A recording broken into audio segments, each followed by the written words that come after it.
Hello guys, আজকে আমরা আবার নিয়ে চলে এলাম একটি নতুন ভিডিও। এই ভিডিওতে বলতে চলছে আমরা নিম গাছের সম্বন্ধে।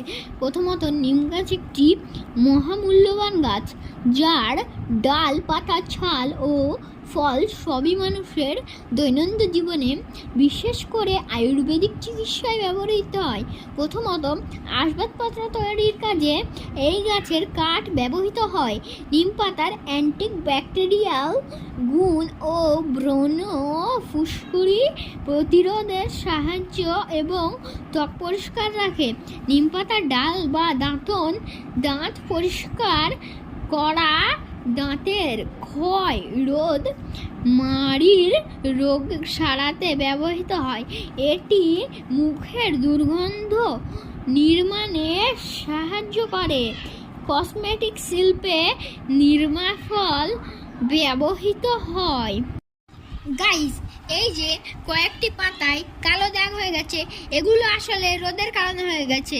গাইস, আবার দেখা হবে পরবর্তী ভিডিওতে। টাটা।